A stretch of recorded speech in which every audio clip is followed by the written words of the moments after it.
Ryomen Sukuna, o rei das maldições. Quando lembramos dele, automaticamente pensamos em violência, destruição e morte. Nós associamos ele a isso. E com razão, o feiticeiro mais forte de todos os tempos cometeu inúmeras atrocidades ao longo de Jujutsu Kaisen, em escalas inimagináveis, tendo realizado vários crimes como homicídios, lesões corporais, destruição e dano, tortura, entre muitos outros. Mas então, quanto tempo ele ficaria preso? O que aconteceria com ele na vida real? No Brasil ou no Japão, enfim. Então a gente vai passar pela história, pelos feitos, habilidades e principalmente os crimes que o Sukuna cometeu ao longo da obra e quais as consequências para ele, supondo que acontecesse no mundo real. Vamos lá! Qual é a excelência? Eu sou Davi Martin, quase advogado, e esse canal aqui a gente pega personagens, contextos e situações de vários animes, séries e jogos e adapta elas ao mundo real, ao que aconteceria com consequências jurídicas relacionadas a tudo isso que eu acabei de falar. Então, se esse tipo de conteúdo te interessa, já se inscreve, já deixa o like, já ativa as notificações e vamos que vamos. E como esse é o primeiro vídeo do ano e eu sou uma pessoa deveras agressiva, eu tô com uma meta aí de pegar 100 mil inscritos até o final desse ano. Então, eu conto contigo. A gente tá cansado de ver o Sukuna causar um baita estrago em todo lugar que ele passa. O cara é simplesmente uma calamidade da desgraça com perna. E esses 4 braços que ele tem, com certeza não são pra fazer cafuné. Então a gente vai pegar todo o anime e o mangá também. Então vai ter spoiler, mas fica tranquilo quando chegar lá o aviso. Embora eu acho que é meio impossível você não tá sabendo de algumas coisas. Então o feiticeiro mais forte, o anjo caído, o desonrado ou a criança indesejada foi, há 1000 anos, um homem mau, um ser maligno que todos os feiticeiros mais poderosos daquela época deram tudo de si para pará-lo, mas falharam. Depois de tornar-se um espírito amaldiçoado, sua técnica era forte demais para que seu corpo fosse totalmente destruído, fazendo com que seus restos mortais passassem através das eras, selados e guardados como objetos amaldiçoados, até o Yuji Itadori resolver comer um dos dedos. E a primeira coisa que ele diz assim que encarna no corpo do Itadori é que tem um monte de gente pela cidade rastejando como vermes, e ele adoraria fazer um massacre naquele lugar, cheio de mulheres e crianças à vontade para ele fazer o que ele quisesse. Olha o crime de ameaça aí! Calma. Além de que ele arrebenta a escola inteira na briga dele com o Gojo. E claro, ele machucou o Megumi, não sei, e tentou, no meio do processo, matar o Gojo. Então artigo 163 do Código Penal, que é o crime de dano, que é destruir, inutilizar ou deteriorar coisa alheia, com a pena de detenção de 1 a 6 meses ou multa. E a lesão corporal, com o artigo 129, que é ofender a integridade corporal ou a saúde de outrem, com a pena de 3 meses a 1 ano, além de ter possuído o Itadori, que não tem um crime exato para isso, o que seria uma tese provável aqui também seria o sequestro, até pelo que o Higuruma fala um pouco mais pra frente no mangá. Sequestro e cárcere privado, artigo 148 do Código Penal, que é privar alguém de sua liberdade mediante sequestro ou cárcere privado. Parágrafo 1º, a pena é de reclusão de 2 a 5 anos, inciso 4º, se o crime é praticado contra menor de 18 anos. E parágrafo 2º, se resulta a vítima em razão dos maus tratos ou de natureza da detenção, grave sofrimento físico ou moral, reclusão de 2 a 8 anos. Então o Sukuna teria meio que sequestrado o corpo do Itadori. Então a gente pega aqui o princípio da absorção, em que ele vai responder pelo resultado mais grave dessa ação que ele cometeu. O resultado mais grave absorve todo o resto do mesmo crime, da mesma conduta. Então aqui ele pegaria 6 meses pelo dano, 1 ano pela lesão corporal e 2 anos pelo sequestro do Itadori. E a tentativa de homicídio em cima do Gojo diminui de 1/3 a 2/3, porque no caso seria o homicídio tentado, um crime tentado, que se você, por condições alheias à vontade do agente, não consegue obter o resultado que você estava tentando, né, que você estava executando, se esse resultado foi impedido, você meio que falhou na missão e por isso você tem um crime tentado, não consumado. Então ele pegaria aí uma pena de 10 anos, que feita essa subtração cairia para 6 anos. E um pouco mais pra frente, o Gojo explica pro Itadori quem diabos é Ryomen Sukuna. E o próprio aparece na bochecha do menino, dizendo que assim que ele dominasse o corpo do garoto, Satoru Gojo seria o primeiro a morrer. E ele é um homem de palavra. O crime de ameaça então está no artigo 147 do Código Penal. Ameaçar alguém por palavra, escrito ou gesto, ou qualquer outro meio simbólico de causar-lhe mal injusto e grave, com uma pena de detenção de 1 a 6 meses ou multa. E aqui ele pegaria 6 meses fácil, porque o dedo dele estava coçando para lapar o homem. E alguns capítulos depois, a gente tem a situação do reformatório, onde tem uma briga com outro espírito amaldiçoado de grau especial. Ali, sobre o que ele fez com aquela maldição não vai acarretar em nada, pois como eu falei no último vídeo, maldições não têm direitos e nem deveres. Simplesmente não tem como amparar elas com direitos.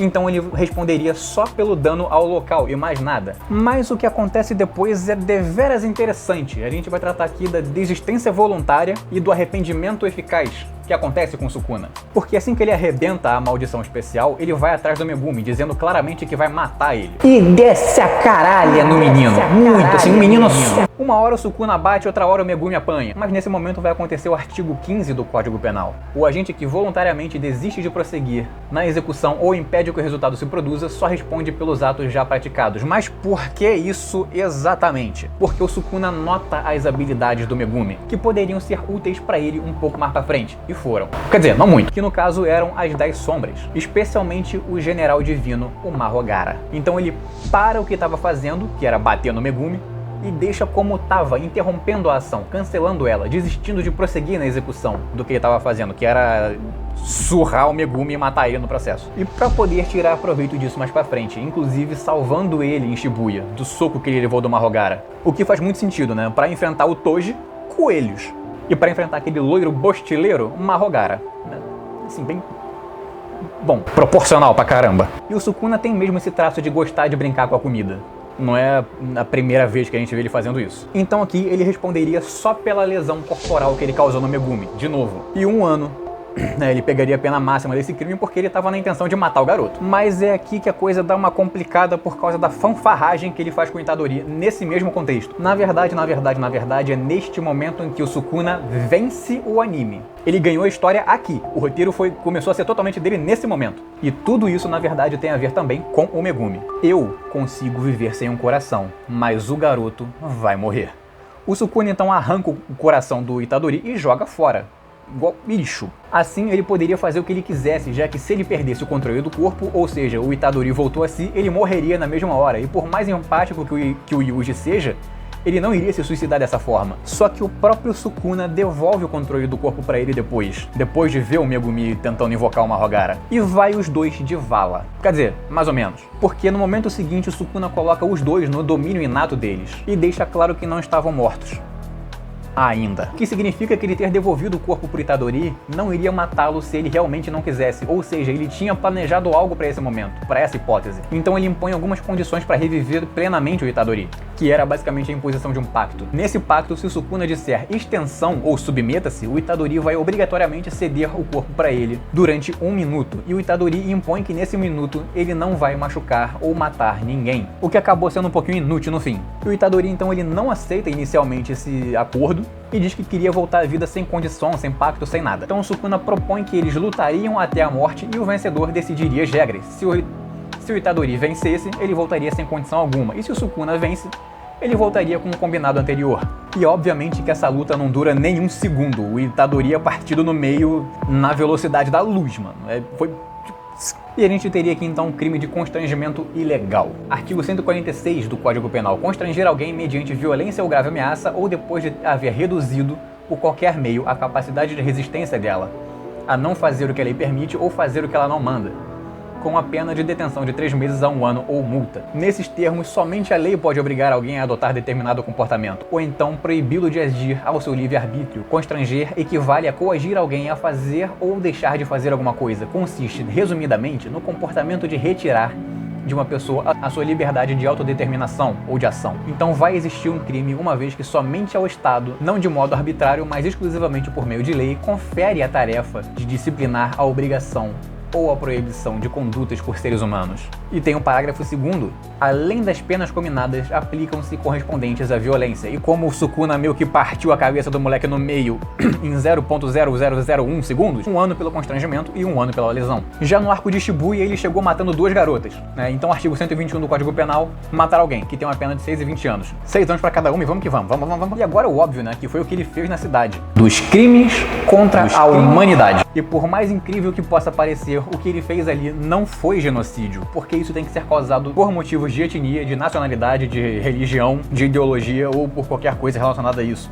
Tem um rol taxativo sobre isso. Mas ele não fez por nenhuma dessas razões, ele fez de foda-se. Ele fez porque foda-se. Durante os seus combates em Shibuya, ele usou a sua expansão de domínio e ativou, o que levou a vários e vários quarteirões da cidade sendo simplesmente apagados, junto com as milhares de pessoas que estavam lá. Fora os estragos e mortes oriundas dessas mesmas batalhas, contra o jogo, contra o Marrogara e contra qualquer coisa que esteja viva. E isso aqui vai dar um pouco de trabalho. O 121 do Código Penal, que é o matar alguém, abarca isso aí tudo. Só que não tem como mensurar quantas pessoas ele matou nessa brincadeira. E tendo em mente que ele mudou a geografia da cidade até na abertura do anime e que o alcance da expansão de domínio dele é de cerca de 200 metros, vamos levar em conta que a densidade populacional de Shibuya é de mais ou menos 14 mil pessoas por quilômetro. Como foram 200 metros, se a gente fizer uma regra de 3, a gente consegue chegar no resultado aproximado de 3 mil pessoas que ele matou ali com a expansão de domínio dele. Vamos trabalhar com um concurso formal impróprio, que é quando a pessoa age com dolo, ou seja, vontade, e com uma única ação produz 2 ou mais resultados, 2 ou mais crimes. Aqui foram 3 mil crimes então. Se o concurso formal é próprio, aplica-se a pena de um dos crimes aumentado de 1/6 até a metade. E se é impróprio, como nesse caso, é um cúmulo material,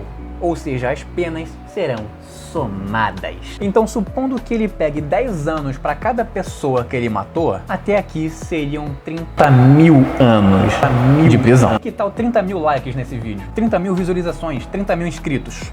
Eu acho que vale. Além da destruição e dos incêndios que ele causou nos prédios, nos veículos e em tudo que existia naquele lugar. Artigo 250. Causar incêndio expondo a perigo a vida, a integridade física ou ao patrimônio de outras pessoas. Pena reclusão de 3 a 6 anos e multa. Parágrafo 1º. As penas aumentam-se de 1/3 em edifício público ou destinado a uso público ou a obra de assistência social ou de cultura, embarcação, aeronave, comboio ou veículo de transporte coletivo. E dano qualificado, mais uma vez, destruir, inutilizar ou deteriorar coisa alheia com a pena de detenção de 1 a 6 meses ou multa. Com um parágrafo único dessa vez, que é: se o crime for cometido com violência à pessoa ou grave ameaça. Eles estavam no meio de uma briga. E inciso 4º, por motivo egoístico ou com prejuízo considerável para a vítima. Lembrando que o Sukuna literalmente fez porque sim. Tipo, 100% nem aí pra nada. Ele só queria saber do dele. Então, egoístico, bastante. E deu um baita prejuízo pra bastante gente. E lembra que eu disse que ele venceu o roteiro do anime no reformatório? Vamos lá. A partir daqui, é spoiler pra quem não tá lendo o mangá, pra quem não tá acompanhando, pra quem não tá sabendo de nada, ou tá sabendo mais do que gostaria. Em dado momento do jogo do abate, o Sukuna usa o pacto dele com o Itadori. E sem pensar muito, ele vai direto em cima do Megumi e passa a possuir então o corpo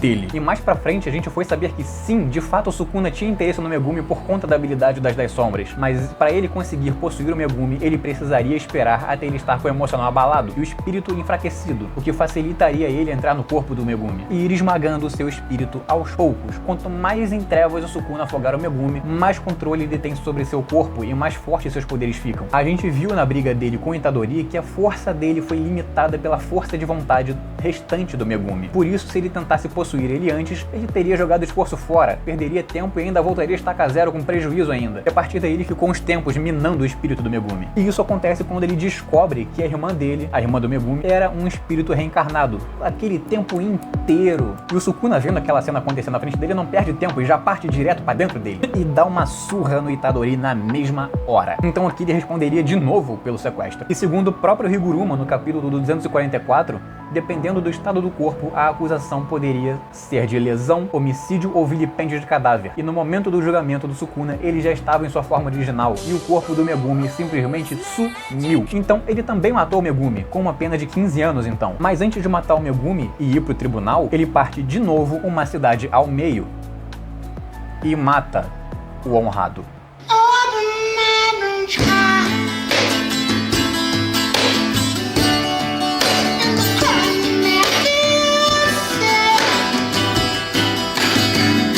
Então seriam 6 meses pela lesão e 20 anos pela morte do Satoru Gojo. Que foi uma luta bastante equilibrada, eu acho. Uma hora o Gojo batia, outra hora o Sukuna apanhava. Eu achei assim bem equilibrado. Justo. E ele apanhou junto com o Mahogara. E ele e o Mahogara apanharam junto com a besta Quimera. Mas no final das contas, padrão. Expansão de roteiro. Comenta aqui embaixo se você acha que isso foi roubado. Muito roubado. E por falar nisso, esse vídeo é a minha expansão de domínio, onde o seu like é garantido e você só sai daqui quando se inscrever. Quem tá julgando não é mais o Higuruma, sou eu. Então bora.